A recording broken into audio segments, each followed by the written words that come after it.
So Senator Elizabeth Warren hasn't endorsed Joe Biden or Bernie Sanders, but she did give her endorsement to Biden's leadership. In a radio interview on SiriusXM's Signal Boost show, she said, quote, "The vice president, when he talks, reminds us of good and decent leadership. He reminds us that President Obama saw us through a crisis starting back in 2009 with steady, thoughtful, smart leadership, and that's what I think we can expect from Vice President Biden." And as friend of the show and journalist Zaid Jilani reminds us, this is the same person who built a career criticizing the handling of the 2008-2009 bailouts and the financial crisis. And Zaid joins us now via Skype.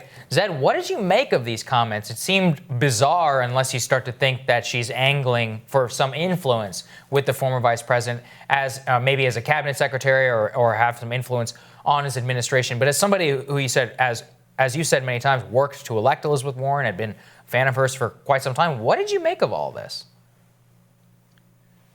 Well, I do think she is positioning herself to eventually endorse Joe Biden, which is an expected move. What was interesting about this was how she's doing that. She had made much of her career criticizing the 2008-2009 financial bailouts, how they were handled by both the Bush administration and the Obama administration. Much of her initial, I think, claim to fame as a senator was quarreling with Obama administration officials in various hearings, quarreling over the SEC and Mary Jo White, with Timothy Geithner.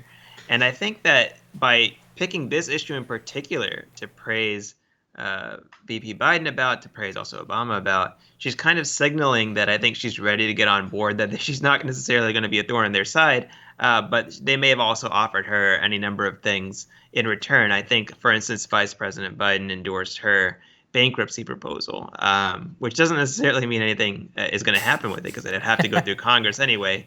But I do think that she's kind of signaling that she's going to be a team player by picking this issue in particular, where the Obama and Biden people know she's traditionally been the most opposed to their approach, maybe more so than in any other area.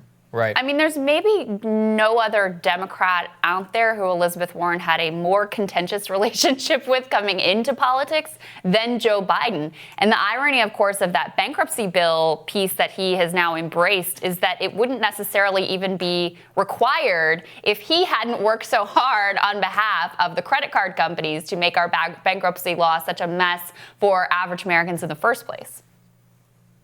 Yeah, actually, there's a really good law review article by Elizabeth Warren from 2002. I believe it's in the Harvard Law Review, maybe in a different law journal. But it's titled something like "What is a Women's Issue?" And it talks about how the National Organization of Women honored Joe Biden the same year that he was involved with the rewriting the bankruptcy laws. Basically, Warren is saying that it was critical of the reality that women's organizations were not incorporating economic issues into their analysis or into what they're advocating for. And that's why they gave Biden a pass, despite the realities of the bill. Right. And Zed, that's the craziest thing is that, you expect this from craven politicians, but you don't expect this from somebody who literally wrote an entire book and made an entire career about making economic issues the centerpiece of their campaign, of their political movement, of so much of their political aspiration. And we saw hints of this throughout the campaign, didn't we? Whenever she refused to hit him on the bankruptcy bill, or whenever she did a $10 million buy on corruption, airing ads about corruption, but refused to call out the Hunter Biden scenario. And so much of this has just been incongruent with her politics in the way she's conducted herself in this campaign. Yeah, I mean, I think in many ways, Warren is kind of a policy hawk.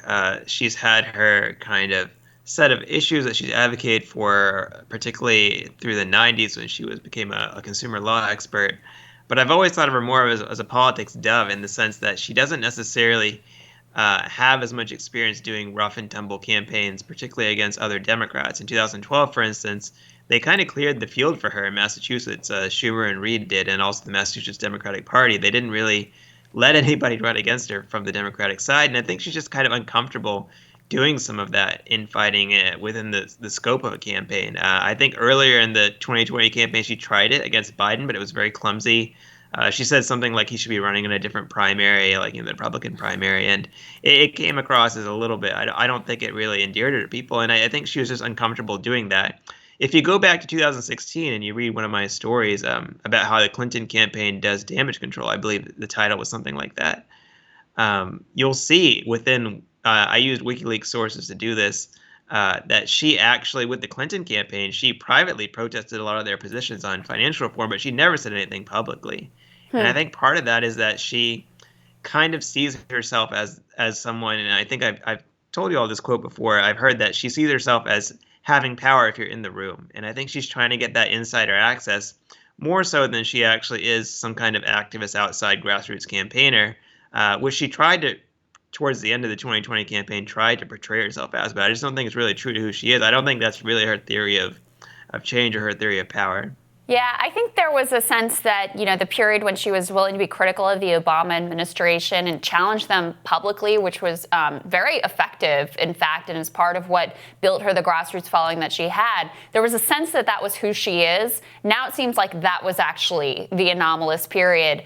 Zaid, I also wanted to ask you about, there was, during the crafting of the fiscal the stimulus and bailout package that passed through both the House and the Senate, she laid out a number of criteria. I think there were 8 different criteria that she wanted to see strings attached to the corporate bailout provisions. Basically got none of them, and yet, all of them, let's be clear, every senator voted for this bill. You did hear some criticism from Bernie Sanders of the bill. You heard some vociferous criticism from AOC. You didn't really hear any criticism from Elizabeth Warren, even though the criteria that she laid out, basically none of it was incorporated into the package. What did you make of that, and what do we know behind the scenes of the influence she was able to wield or not?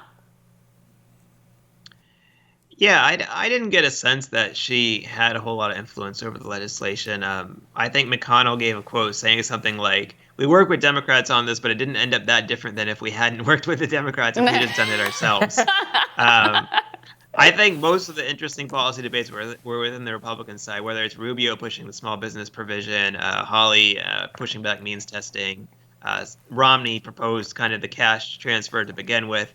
So almost all the debating on the bill came from Republicans. There was a little bit done with Democrats, including the unemployment insurance provision, setting that at $600. But I think that Warren kind of has waning influence. She's kind of seen a lot of her influence on kind of the grassroots campaigning side kind of dissipate with the end of her campaign, which might be why she's trying to play a more backdoor role with Biden, is what it looks like with kind of how she joined the team here. Right. And so, Zaid, let's go back to the question we just talked about. What does that say about her theory of the case on how power is exercised and whether that actually works, trying to be in the room and influence that discussion? I mean, it can work. It is the sort of thing where if she was, let's say, if she was named a Treasury Secretary, that she would certainly have a lot of influence. But I don't know necessarily that that's the position that she would obtain.